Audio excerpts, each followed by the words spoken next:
भक्ति और शक्ति, इन दोनों का संबंध बड़ा ही सरल है। मनुष्य भक्ति करता है ताकि उसे शक्ति मिल सके, और शक्ति मिलने के पश्चात भक्ति भूल ही जाता है, शक्ति की आसक्ति में खो जाता है, और वहीं से उसका विनाश आरंभ होता है। क्यों? क्योंकि भक्ति से मिली शक्ति किसी और का हित करने के लिए होती है, किसी और के लिए कोई शुभ कार्य करने के लिए होती है, ना कि किसी के विनाश के लिए। अब यदि मैं आपको उदाहरण दूं तो कुदाल होती है ताकि हम धरा को खोद सके, एक गड्ढा बना सके और फिर एक नए वृक्ष को जन्म दे सके। एक वृक्ष जो अन्य जीवों को फल प्रदान करेगा, यात्रियों को छाया प्रदान करेगा। किंतु यदि इसी कुदाल का उपयोग हम किसी को हानि पहुंचाने के लिए करते हैं तो हानि केवल हमारी ही होगी। इसलिए जीवन में जो भी शक्ति आपके पास आती है, भले ही भक्ति से या कहीं और से भी, इसका सदुपयोग करना सीखिए, अन्यथा यही शक्ति आपके अंत का कारण बनेगी।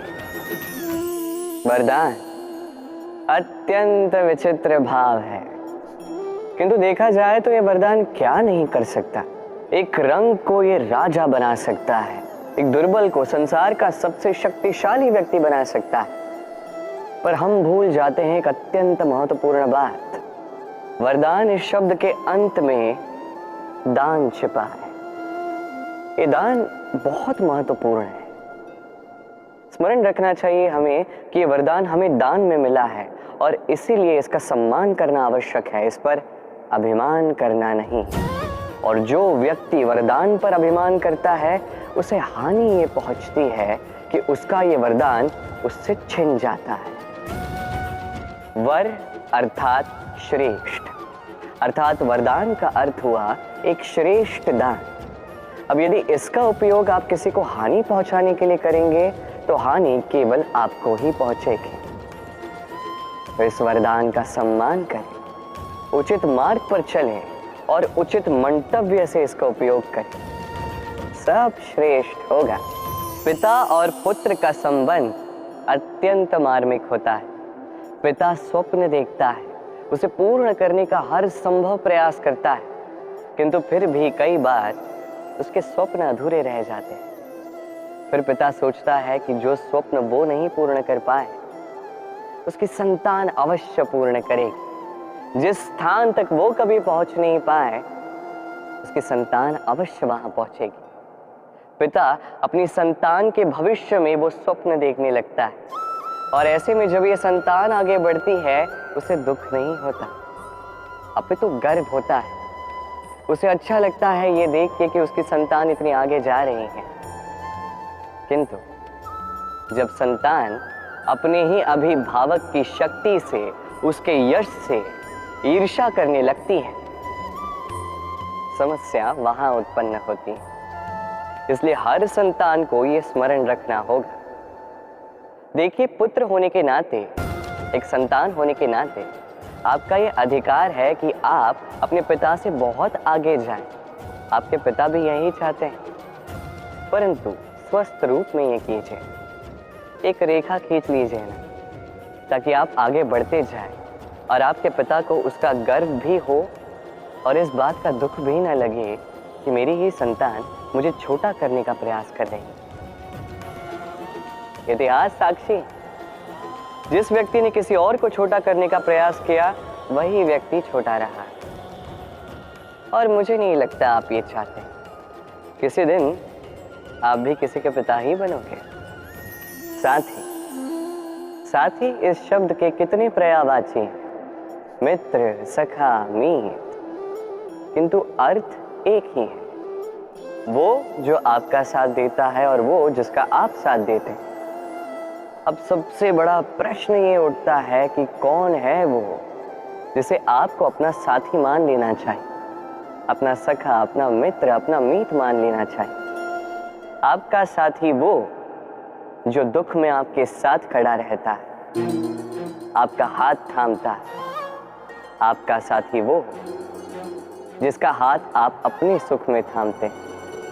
उसी साथी का हाथ थामिए जो दुख में सदैव आपकी सहायता के लिए तत्पर रहता है, आपके साथ खड़ा रहता है, और जिसे सुख में आप अपने साथ रख सकते हैं। और जब आपके पास आपके ये साथी होंगे तब आप ये समझेंगे कि जब दुख आता है जीवन में तो ये दुख घट जाता है, सब में बढ़ जाता है, और यदि यही सुख आए तो ये सब की उपस्थिति में बढ़ जाता है।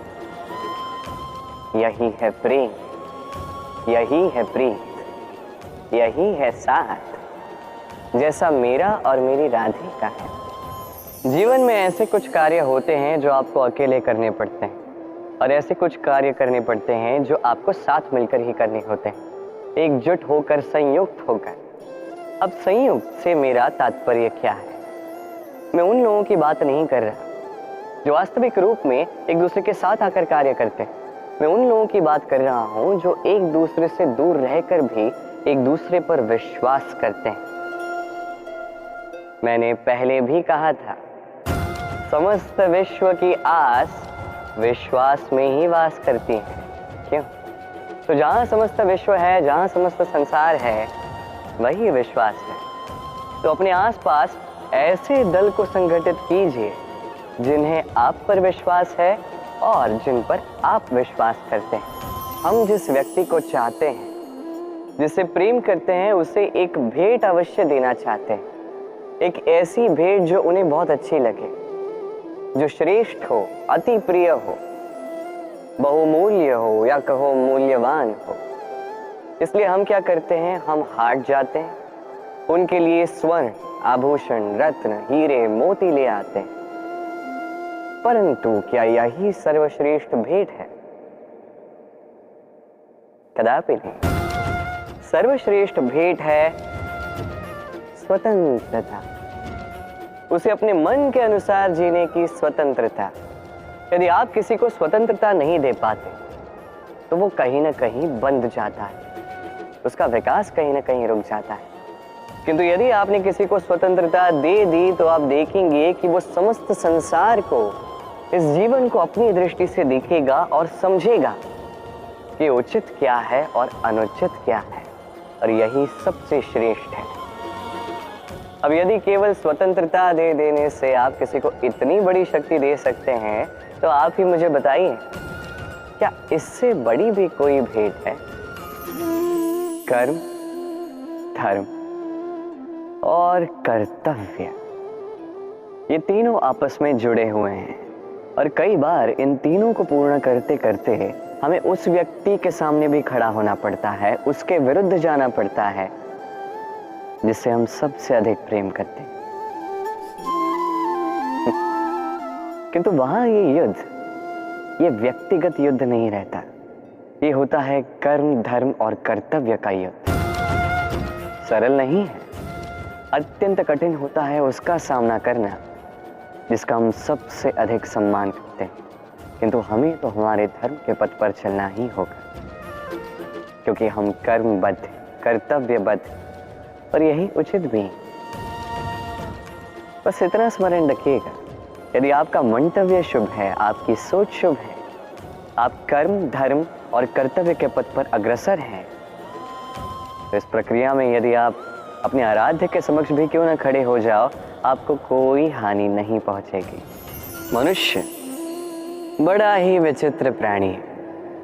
योजनाएं बनाता है, षड्यंत्र करता है, प्रयास करता है, किसी को पराजित करने का प्रयास करता है, सर्प को रस्सी समझकर हाथ में थामने का प्रयास करता है, किंतु एक बात समझ ही नहीं पाता, समय का ये सर्प ये हाथ में थमता ही नहीं, और जो किया है वो पुनः लौट के आएगा आप ही के समक्ष।